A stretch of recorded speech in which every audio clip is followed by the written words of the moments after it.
الحمد لله رب العالمين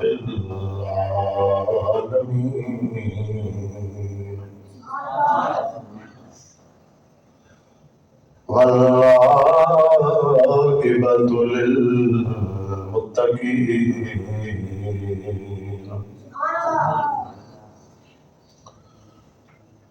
والصلاة والسلام على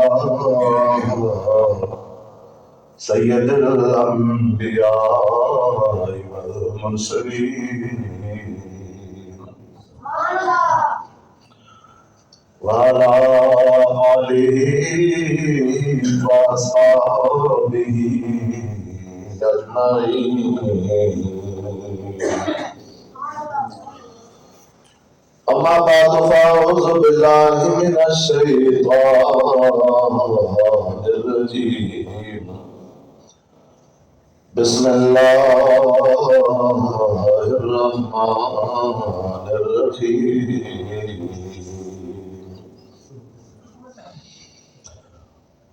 محمد رسول اللہ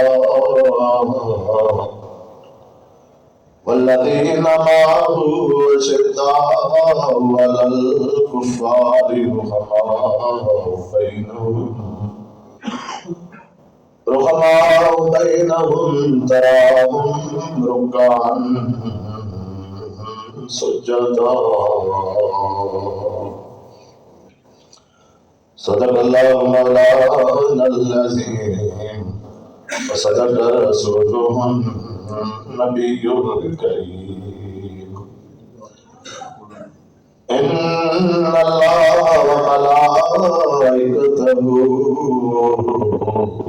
يصلون على النبي يا أيها الذين آمنوا صلوا عليه وسلموا تسليما اللهم صل على سيدنا مولانا محمد وعلى آل سيدنا ومولانا محمد وبارك وسلم عليه صلاۃ والسلام علیک یا سیدی یا رسول اللہ وعلی آلک واصحابک یا سیدی یا حبیب اللہ۔ سامعین محترم، آج کی جمعۃ المبارک کے بابرکت لمحوں میں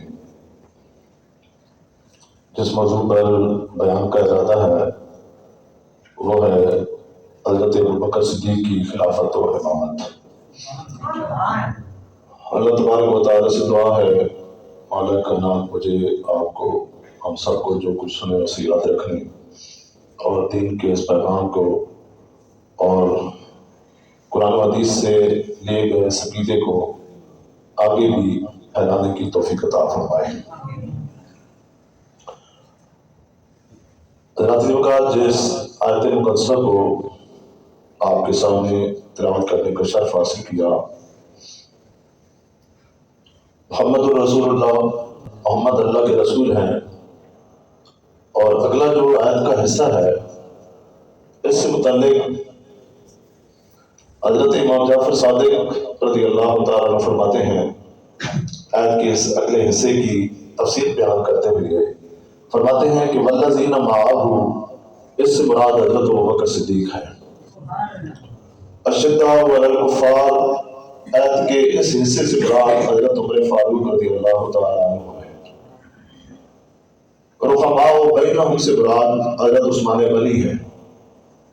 تراہم رکعا سجدا سے مراد مولا علی شیر خدا ہے۔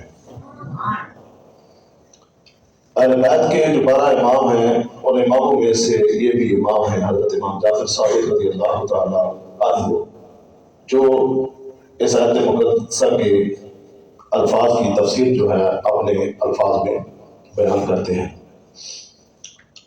ایک اور صورت ہے آخری پارے کی آخری صورتوں میں سورہ عصر، والعصر ان الانسان لفی خسر الا الذین آمنوا وعملوا الصالحات وتواصوا بالحق وتواصوا بالصبر۔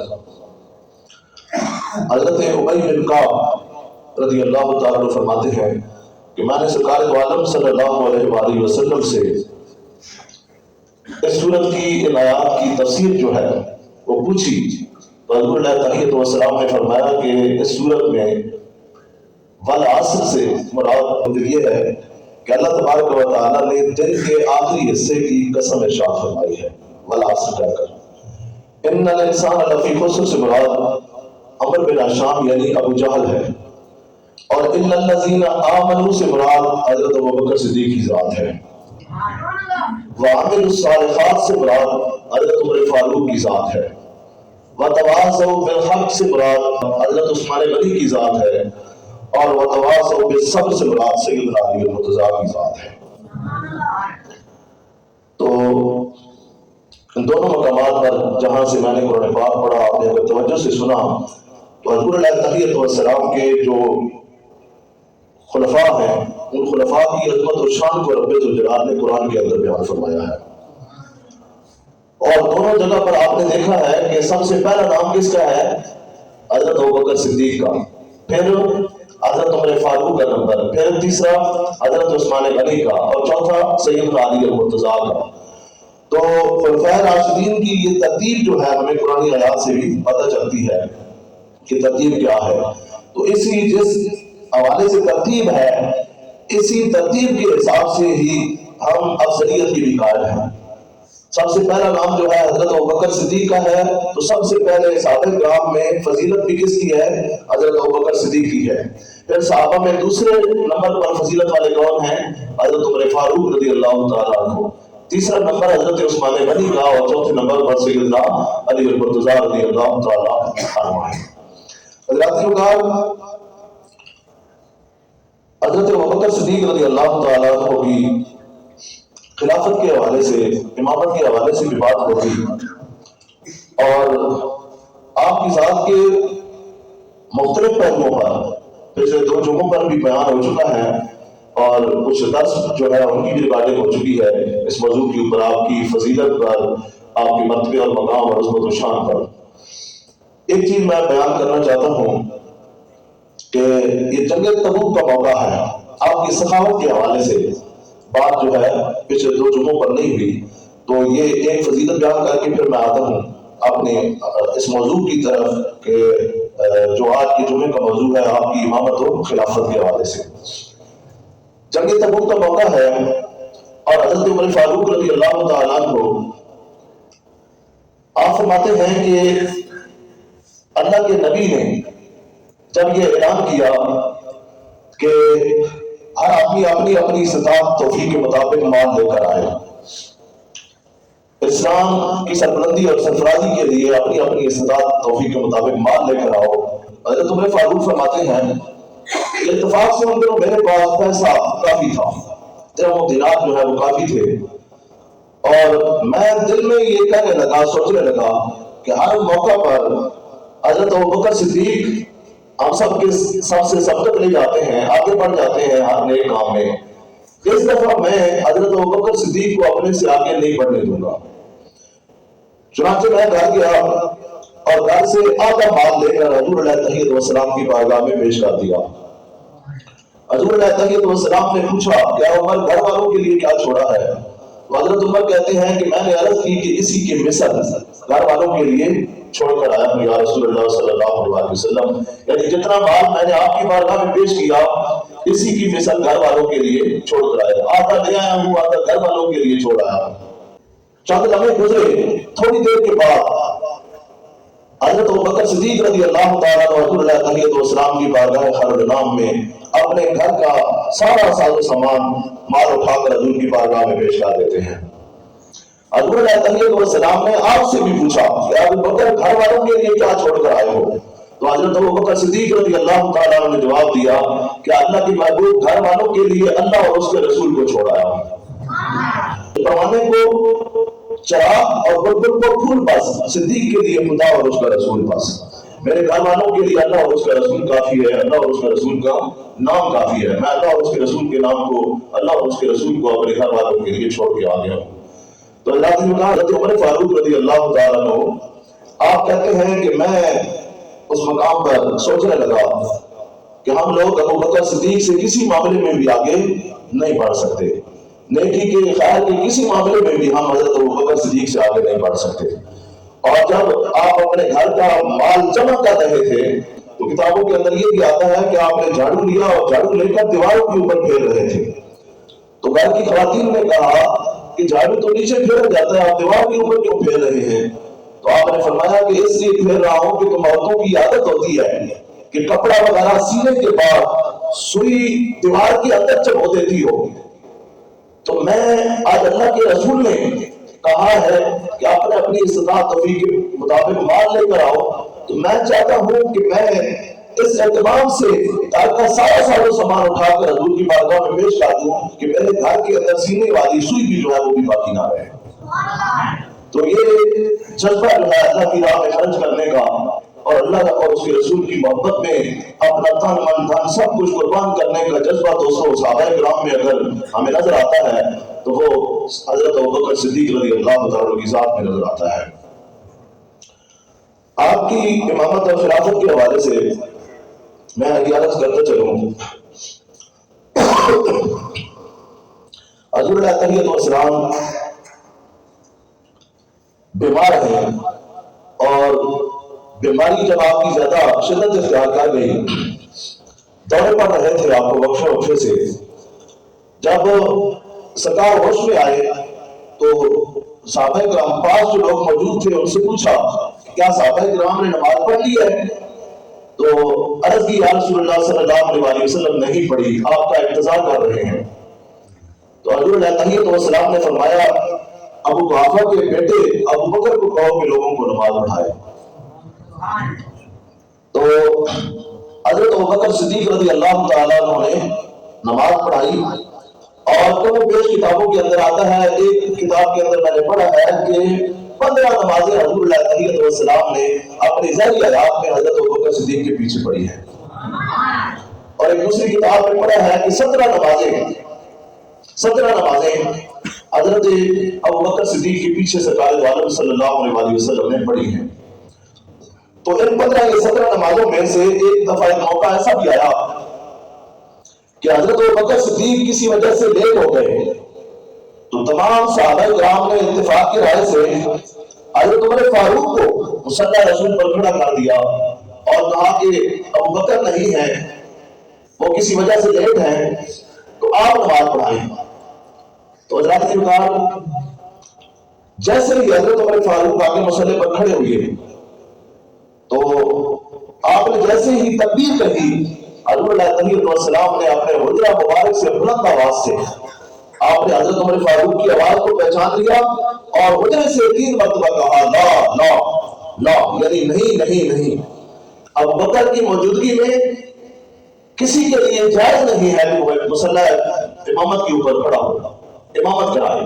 حضور علیہ السلام نے منع فرما دیا۔ اسی اثناء میں حضرت ابوبکر صدیق آئے اور حضرت ابوبکر صدیق نے صحابہ کرام کو نماز پڑھائی۔ تو حضرات مقام یہ حضور علیہ السلام کا اپنی زندگی میں صحابہ کرام کو کہنا کہ ابو قحافہ کے بیٹے ابو بکر کو کہو کہ لوگوں کو نماز پڑھائے، اور پھر حضرت عمر فاروق جب ان کے لیٹ آنے کی وجہ سے مصلی پر کھڑے ہو گئے، حضرت عمر فاروق کو رسول اللہ کا منع کر دینا کہ نماز نہ پڑھاؤ، ابو بکر نماز پڑھائے، یہ دونوں روایتیں اس بات پر دلالت کرتی ہیں۔ حضور علیہ السلام نے واضح طور پر اشارہ فرما دیا اپنی زندگی کے اندر کہ میرے مصلی کے اوپر میرے بعد کھڑا ہونے کا اگر کوئی عہد ہے تو وہ ابو قحافہ کا بیٹا ابو بکر صدیق ہے۔ یہ امامت اور خلافت کا مسئلہ سرکار دو عالم صلی اللہ علیہ وسلم نے پتہ چلا اپنی زندگی کے اندر ہی حل کر دیا تھا۔ ایک اور بات سنیں جو بخاری کے اندر بھی موجود ہے اور مسلم کے اندر بھی موجود ہے، اس حدیث پاک کے راوی حضرت جبیر رضی اللہ تعالیٰ عنہ ہے کہ ایک عورت حضور علیہ السلام کی بارگاہ میں آئی کوئی مسئلہ، کوئی بات دریافت کرنے کے لیے، کوئی مسئلہ پوچھنے کے لیے، تو حضور علیہ السلام نے اس سے فرمایا کہ دوبارہ آنا۔ اس نے کہا یا رسول اللہ صلی اللہ علیہ وسلم اگر میں آؤں اور آپ کو نہ پاؤں تو پھر حضور علیہ السلام نے فرمایا اگر مجھے نہ پاؤ تو پھر ابو بکر کے پاس آنا۔ کیا فرمایا حضور؟ مجھے اگر نہ پاؤ تو پھر کس کے پاس آنا؟ ابو بکر کے پاس آنا۔ یہ روایت بخاری کے اندر موجود ہے۔ اب ایک دوسری روایت جو ہے جسے ابن اساکر نے حضرت عبداللہ ابن عباس سے روایت کیا ہے کہ ایک عورت حضور علیہ تحیۃ السلام کی بارگاہ میں آئی کوئی مسئلہ دریافت کرنے کے لیے۔ حضور علیہ تحیۃ السلام نے اس سے فرمایا کہ دوبارہ آنا، تو اس نے کہا یا رسول اللہ صلی اللہ علیہ وسلم اگر میں آؤں اور آپ کو نہ پاؤں تو پھر کس کے پاس جاؤں؟ حضور علیہ تحیۃ السلام نے فرمایا اگر مجھے نہ پاؤں تو ابو بکر کے پاس جاؤں، اور خلیفہ تو من بعدی کہ وہ میرے بعد خلیفہ ہو گئے۔ تو کیا فرما رہے ہیں الخلیفہ تو من بعدی، جو میرے بعد خلیفہ ہوں گے۔ تو حضور علیہ تحیۃ السلام نے اس روایت کے اندر بھی دو مختلف روایتیں دو کتابوں کے اندر واقعہ ایک ہے، دو مختلف کتابوں کے اندر ہے، تو حضور علیہ تحیۃ السلام نے واضح طور پر اشارہ فرما دیا کہ میرے بعد اگر امامت کا اور خلافت کا کوئی حقدار اور کوئی اہل ہے تو وہ میرے صحابہ میں حضرت ابوبکر صدیق کی ذات ہے۔ اللہ کی بات اسی طرح حضرت عائشہ صدیقہ مسلم شریف کے اندر یہ روایت موجود ہے۔ حضرت عائشہ صدیقہ رضی اللہ تعالیٰ عنہ کہتی ہیں حضور علیہ تحیۃ السلام کے علالت کے دنوں میں، بیماری کے دنوں میں، ایک مرتبہ حضور علیہ تحیۃ السلام نے مجھے ارشاد فرمایا کہ اپنے بھائی عبد الرحمان کو اور والد ابو بکر کو بلاؤ، تاکہ میں چاہتا ہوں کہ میں انہیں کچھ لکھواؤں، کوئی تحریر جو ہے وہ لکھواؤں، تاکہ میرے بعد کوئی خلافت کا طرفدار جو ہے وہ کھڑا نہ ہو جائے اور وہ کہے کہ میں خلیفہ بننا چاہتا ہوں، میں یہ بات لکھوا دینا چاہتا ہوں۔ اور پھر حضرت عائشہ صدیقہ فرماتی ہیں کہ پھر سرکار نے خود ہی فرمایا کہ چلو رہنے دو، اللہ اور مومنین جو ہیں کبھی بھی ابو بکر کے سوا کسی کو بھی خلیفہ نہیں مانیں گے۔ یہ بات کس نے کہا کہ یہ ہے حضرت عائشہ صدیقہ جو ہے حدیث پاک کی راوی اور سرکار دو عالم صلی اللہ علیہ وسلم نے خود جو ہے بات ارشاد فرمائی ہے۔ تاریخ الخلفاء امام جلال الدین سیوطی رحمۃ اللہ تعالیٰ علیہ ایک اور روایت نقل کرتے ہیں۔ امام جلال الدین سیوطی رحمۃ اللہ تعالیٰ علیہ کون ہیں؟ جنہوں نے حالت بیداری میں، خواب کے اندر نہیں، جاگتے جسم کے ساتھ کھلی آنکھوں سے 75 مرتبہ حضور علیہ تحیۃ السلام کی جن کو زیارت کا شرف حاصل ہوا ہے۔ ایک دو مرتبہ نہیں، 75 مرتبہ حالت بیداری میں سرکار دو عالم صلی اللہ علیہ وسلم کی زیارت کی ہے۔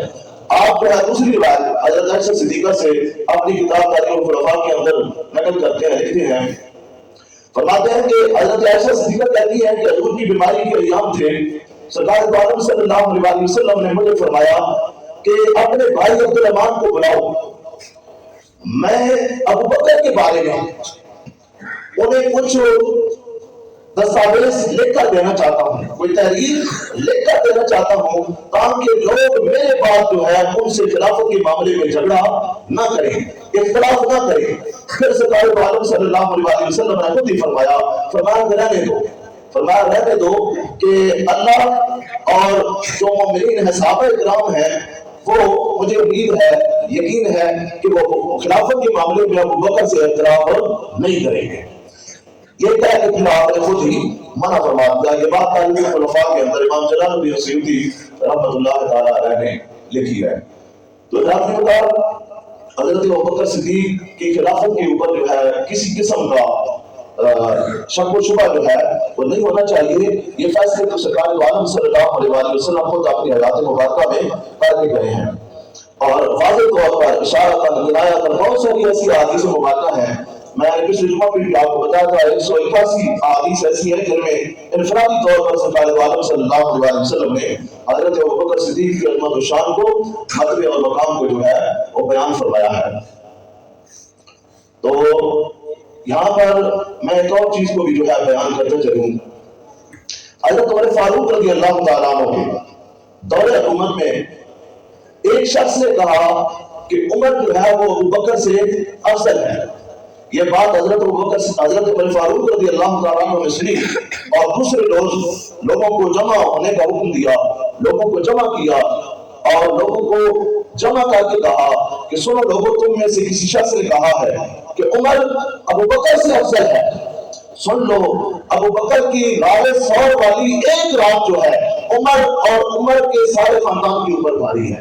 ایک طرف ابوبکر کی وارث ہونے والی ایک رات اور دوسری طرف عمر کی ساری زندگی کی نیکیاں، عمر کا سارا خاندان اور اس کی نیکیاں جمع ہو جائیں، پھر بھی ابوبکر کی اس ایک نیکی کو نہیں پہنچ سکتی جو وارث کے اندر جو ہے حضور علیہ السلام کو ان کا ساتھ اور مائیت نصیب ہوئی ہے۔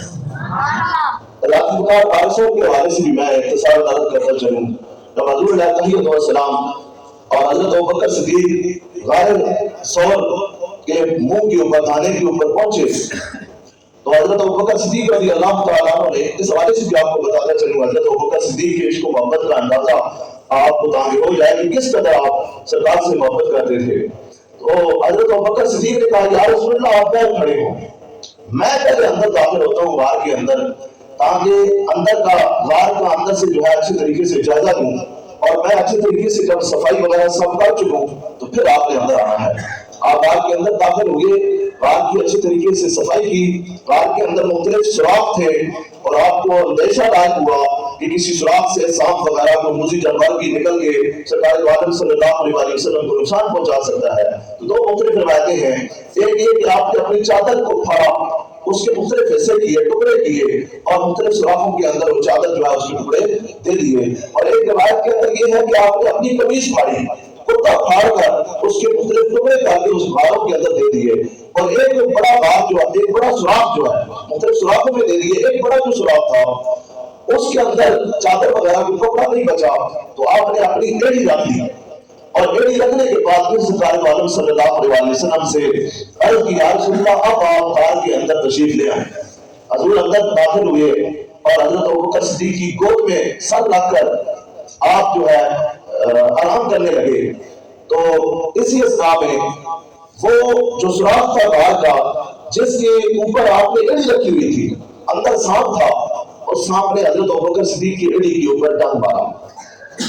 جب ڈنگ مارا تو تکلیف محسوس ہوئی، اور تکلیف کی شدت کی وجہ سے آپ کی آنکھوں سے آنسو نکل آئے، اور جب آنسو نکلے تو چہرہ مصطفیٰ پر وہ آنسو گرے، حضور علیہ السلام کی آنکھ کھلی تو فرمایا کہ ابوبکر کیا بات ہے، تمہاری آنکھوں سے آنسو گر رہے ہیں؟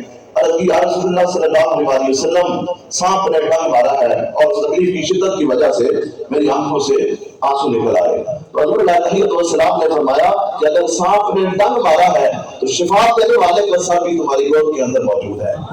حضور علیہ السلام نے اپنا لعاب نمن آپ کی ایڑی پر لگایا تو فوراً زہر کا سارا اثر جو ہے وہ ختم ہو گیا۔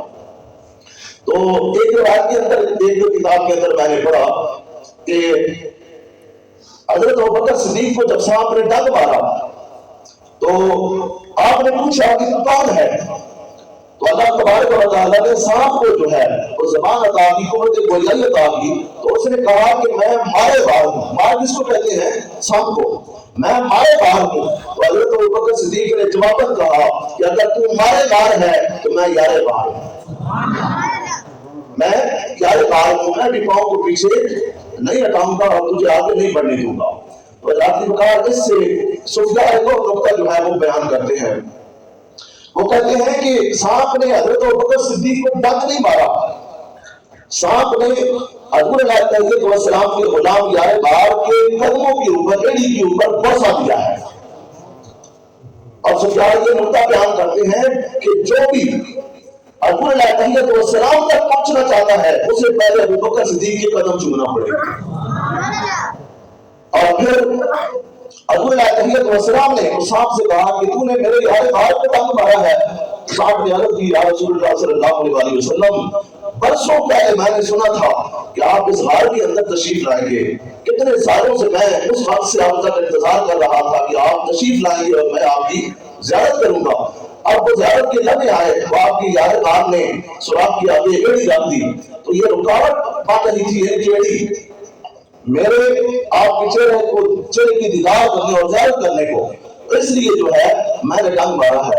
تو حضرات بزرگان یاد رکھیں اس حوالے سے ایک اور بڑی پیاری بات غار ثور کے حوالے سے بزرگان دین لکھتے ہیں، صوفیاء لکھتے ہیں، کہتے ہیں کہ جب حضور علیہ السلام اس غار کے اندر جانے لگے نا تو حضرت ابوبکر صدیق نے کہا کہ پہلے یا رسول اللہ مجھے جانے دیں، میں اندر جاؤں اچھے طریقے سے، پہلے غار کی صفائی کر لوں، اس کے بعد آپ اندر تشریف لانا۔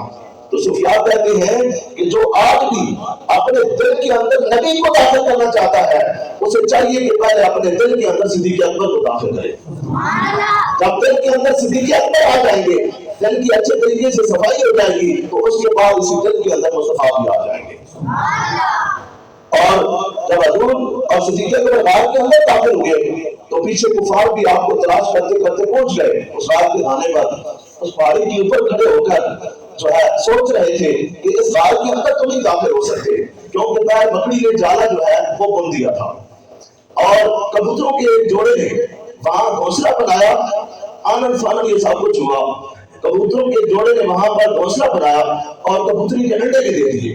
جب انہوں نے غار کے سامنے جالا دیکھا اور کبوتروں کے انڈے دیکھے تو انہوں نے کہا کہ اس غار کے اندر اگر داخل ہوتے تو یہ جالا جو ہے یہ ٹوٹ جاتا اور یہ کبوتروں کے یہ انڈے وغیرہ جو ہے یہ بھی ٹوٹ جاتے. تو اللہ نے کہا وہ اندازہ لگانے لگے کہ اس کے اندر جو ہے نہیں داخل ہو سکتے، کہیں اور کسی دوسری طرف جو ہے گئے ہیں. تو اسی اسلام میں حضرت ابوبکر صدیق ان کی ساری باتیں سن رہے تھے. توجہ ادھر بھی میری طرف. حضرت ابوبکر صدیق رضی اللہ تعالیٰ عنہ ان کفار کی جو غار کے اوپر پہنچ چکے تھے ان کی باتیں سن رہے تھے اور آپ غمگین ہوئے، پریشان ہوئے. تو عرض کی یا رسول اللہ صلی اللہ علیہ وسلم یہ لوگ اگر ذرا سا جھک کر دیکھیں، غار کے اندر جو ہے جھانک کر دیکھیں، جھک کر دیکھیں تو یہ ہمیں دیکھ لیں گے. تو آپ کو جب حضور علیہ الصلوۃ والسلام نے غمگین پایا، حضور علیہ الصلوۃ والسلام نے فرمایا لا تحزن ان اللہ معنا. ابوبکر غمگین نہ ہو، اللہ ہمارے ساتھ ہے. اللہ نے بتایا آج بھی مکے اور مدینے کے اندر حرمین شریفین کے اندر جتنے کبوتر موجود ہیں، کتابوں کے اندر آتا ہے کہ یہ اسی کبوتروں کی جو جوڑی تھی نار مادہ جنہوں نے غار ثور کے بیر انڈے دیے تھے، گھونسلہ بنایا تھا. اللہ تبارک و تعالی نے انہوں نے اس غار کے بیر جو ہے اللہ کے محبوب کی حفاظت کے لیے ادھر گھونسلہ بنایا اور ادھر اللہ تبارک و تعالی نے اس وقت سے لے کر آج 1450 سال گزرنے کے بعد بھی ان کبوتروں کی نسل کو باقی رکھا ہوا ہے. اور حرمین شریفین کے اندر مکے کے اندر جتنے کبوتر آپ کو نظر آتے ہیں یہ اسی جوڑے کی نسل سے ہیں. اور حضور علیہ السلام کی گنبد خضرا کے ارد گرد جو کبوتر اڑتے ہوئے آپ کو نظر آتے ہیں یہ بھی اسی جوڑی کی نسل سے ہیں. اور اسی چیز کو آپ اس طرح سمجھ لیجیے کہ جس کبوتروں کے جوڑے نے اس غار ثور کے بیر جو ہے پیر دیا، اللہ تبارک و تعالی نے ان کی نسل کو باقی رکھا. وہ حضور کے گنبد خضرا کے بیر نظر آتے ہیں اور جس نے غار کے اندر رہ کر رسول اللہ کا پیر دیا وہ یار غار مزار کے اندر نظر آتا ہے. حضور علیہ السلام نے انہیں اپنے پاس چلا رکھا ہے. اور رات کا صحابہ کرام کی عظمت و شان کو، مرتبہ اور مقام کو سمجھنے کے لیے یہ باتیں جتنی جن جملوں سے آپ سن رہے ہیں یہ بہت ہے، بہت کافی ہے. جو لوگ کہتے ہیں کہ صحابہ کرام کے درمیان اختلاف تھا یا دشمنی تھی یا یہ تھا وہ تھا، یہ سب جو ہے من گھڑت روایتیں ہیں، من گھڑت چیزیں ہیں. تاریخ سے جو ہے تاریخ میں فلاں مورخ نے یہ لکھا، فلاں مورخ نے یہ لکھا. میں کہتا ہوں سمجھ نہیں آتی کیا ہو گیا مسلمانوں کو. اور خدا کے بندو ہمارا ایمان جو ہے قرآن اور حدیث کے اوپر ہے، اللہ کے فرمان پر ہے، نبی کے فرمان کے اوپر ہے، یا ہمارا جو ہے عقیدہ اور ایمان تاریخ کے اوپر ہے. تاریخ کو بھی ہم مانتے ہیں لیکن یاد رکھو اس تاریخ کو مانتے ہیں جو شریعت کے تابع ہو. اس تاریخ کو مانتے ہیں جو شریعت کے تابع ہو، جو قرآن اور حدیث کے تابع ہو. یہ اصول یاد رکھیں کہ شریعت تاریخ کے تابع نہیں ہے بلکہ تاریخ شریعت کے تابع ہے.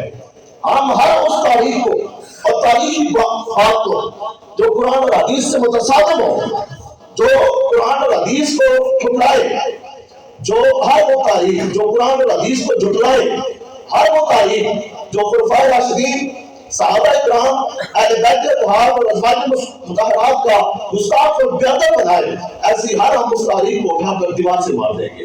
ہم اسے نہیں مانتے. ہمارے دلوں کے اندر، ہمارے ایمان کے اندر ایسی تاریخ کی کوئی گنجائش نہیں ہے جو صحابہ کا بے ادب بنائے، اہل بیت کا بے ادب بنائے، ازواج مطہرات کا جو ہے بے ادب بنائے. ہم ایسی تاریخ کو نہیں مانتے. رات آپ دیکھیں حضرت امام حسین رضی اللہ تعالیٰ عنہ کا بغداد کے اندر آپ کا روزہ اطہر ہے. لوگ زیارت کے لیے جاتے ہیں، ان سے پوچھے جو زیارت کے لیے جاتے ہیں کہ حضرت امام حسین کی جو قبر انور ہے اس کے احاطے کے اندر آپ کے روزہ اطہر کے احاطے کے اندر 2 قبریں اور بھی ہیں، جو گئے ہیں ان سے پوچھیں وہ جو 2 قبریں ہیں ان کے نام کیا ہیں اور وہ کون ہستیاں ہیں؟ لوگ نہیں بتاتے، چھپاتے ہیں اس حقیقت کو۔ وہ بھی سیدنا علی المرتضیٰ کے بیٹے ہیں جو حضرت امام حسین کے ساتھ میدان کربلا کے اندر شہید ہوئے تھے۔ بتاتے کس لیے نہیں ہیں؟ بتاتے اس لیے نہیں ہیں کہ امام حسین کے ان 2 ساتھ دفن ہونے والے بھائیوں میں سے ایک کا نام ابو بکر ہے اور دوسرے کا نام عمر ہے۔ یہ کون ہے؟ یہ حضرت علی کے بیٹے ہیں۔ حضرت علی کے درمیان اور حضرت ابو بکر صدیق اور عمر فاروق کے درمیان اگر کوئی اختلاف ہوتا، مجھے بتائیں کبھی دشمنوں کے ناموں کے اوپر بھی اپنی اولادوں کی کسی نے نام رکھے ہیں؟ بولیے، اگر مولا علی شیر خدا کو حضرت ابو بکر صدیق اور حضرت عمر فاروق سے اختلاف ہوتا، کوئی اختلاف کی بات ہوتی، تو آپ اپنے بیٹوں کے نام ابو بکر کے نام پر رکھتے، عمر کے نام پر رکھتے؟ کبھی نہ رکھتے۔ تو حضرت مختار آپ بغداد جائیں تو نواسہ رسول حضرت امام حسین کی مزار کے بھی احاطے کے اندر آپ کو ابو بکر اور عمر نظر آئیں گے، اور مدینہ پاک کے اندر جائیں تو حضرت امام حسین کے نانا پاک کے ارد گرد بھی جو ہستیاں مدفون ہیں ان کے نام بھی ابو بکر عمر ہیں۔ تو ان چیزوں سے پتہ چلتا ہے کہ صحابہ کرام کے درمیان بھی اختلاف والی ایسی کوئی بات نہیں تھی۔ حضرت امام جعفر صادق جو ہیں، یہ جو 12 امام اہل بیت کے، ان میں حضرت امام جعفر صادق بھی ہیں۔ حضرت علی کے بیٹے حضرت امام حسین ہیں، حضرت امام حسین کے بیٹے امام زین العابدین ہیں، امام زین العابدین کے بیٹے امام باقر ہیں، امام باقر کے بیٹے جو ہے امام جعفر صادق ہیں۔ امام جعفر صادق کی والدہ کا نام کیا ہے اور وہ کون ہے؟ یاد رکھیں، حضرت امام جعفر صادق کی والدہ کا نام حضرت ام فروہ ہے، اور یہ کون ہے؟ یہ حضرت ابوبکر صدیق کی پڑپوتی ہے۔ کون ہے جی؟ حضرت ابوبکر صدیق کی پڑپوتی ہے، جن کا نکاح حضرت امام حسین کے بیٹے امام زین العابدین کے بیٹے حضرت امام باقر سے ہوا ہے، اور امام جعفر صادق پیدا ہوئے۔ اگر حضرت ابوبکر صدیق اور حضرت سیدنا علی المرتضیٰ کے خاندان کے درمیان کوئی اختلافات کے لڑائی جھگڑے والی بات ہوتی تو یہ لوگ آپس میں ایک دوسرے کے ساتھ رشتے کرتے، ایک دوسرے کو رشتہ دیتے۔ حضرت علی کرم اللہ وجہ کریم کی بیٹی حضرت ام کلثوم، ایک نہیں ترجمہ حوالے دے سکتا ہوں میں، حضرت علی کرم اللہ وجہ کریم کی ایک بیٹی جس کا نام حضرت ام کلثوم تھا، حضرت علی کی بیٹی جو ہے حضرت عمر فاروق کی گھر میں تھی۔ کن کی گھر میں تھی؟ حضرت عمر فاروق کے گھر میں تھی۔ حضرت سیدنا علی المرتضیٰ اور حضرت عمر کے درمیان کوئی لڑائی جھگڑے یا اختلاف والی بات ہوتی تو حضرت علی اپنی بیٹی کا نکاح حضرت عمر فاروق سے کرتے؟ بولے، امام زین العابدین کے بیٹے حضرت ابوبکر صدیق کی پڑپوتی ام فروہ سے آپ شادی کرتے؟ کبھی نہ کرتے۔ حضرت امام جعفر صادق جو ہیں رضی اللہ تعالیٰ عنہ، آپ جو ہیں اہل بیت کے اماموں میں سے ہیں، اور آپ کی ذات سے لے کر آگے جتنے 12 امام ہیں وہ حضرت امام جعفر صادق کی اولاد سے ہیں، اور امام جعفر صادق جو ہیں کس کی اولاد ہے؟ حضرت ام فروہ کی، اور حضرت ام فروہ کون ہے؟ حضرت ابوبکر صدیق کی پڑپوتی ہے۔ اور ایک اور اینگل سے ایسی بات ہو کہ جو لوگ اختلاف کرتے ہیں ان سے پوچھئے حضرت امام جعفر کو صادق کیوں کہتے ہو؟ باقی کسی امام کو صادق نہیں کہا جاتا نا، حضرت امام جعفر کو امام جعفر صادق کیوں کہتے ہو؟ حضرت امام جعفر کو صادق کہتے ہیں اسی لیے ہیں کہ آپ حضرت ابوبکر صدیق کی اولاد سے ہیں، اس وجہ سے جو ہے آپ کو حضرت امام جعفر صادق جو ہے وہ کہا جاتا ہے۔ آپ فرماتے ہیں جو آدمی حضرت امام جعفر صادق کا ائمہ اہل بیت میں سے آپ کہتے ہیں جو حضرت ابوبکر اور عمر کو برا بھلا کہے، ان کے بارے میں اچھا خیال نہ کرے، اچھا گمان نہ رکھے، آپ فرماتے ہیں میں اس سے بیزار ہوں، اس سے الگ ہوں، میرا اس سے کوئی تعلق نہیں ہے۔ اب جو بھی لوگ 12 اماموں کو، اہل بیت کے 12 اماموں کو ماننے والے ہیں تو انہیں چاہیے کہ اگر وہ حضرت امام جعفر صادق کو بھی امام مانتے ہیں تو آپ کے اس قول کے اوپر جو ہے دھیان دیں۔ آپ کیا فرما رہے ہیں؟ فرماتے ہیں جو بھی ابوبکر اور عمر کو برا بھلا کہتا ہے تو اس کا ہمارے سے کوئی تعلق نہیں ہے، میں اس سے کیا ہوں؟ بیزار ہوں اور اس سے الگ ہوں۔ سیدنا علی المرتضیٰ کے قول سنیں، بات ختم کرتے ہیں۔ سیدنا علی المرتضیٰ فرماتے ہیں میری محبت کسی انسان کے، کسی مسلمان کے دل میں میری محبت اور ابوبکر اور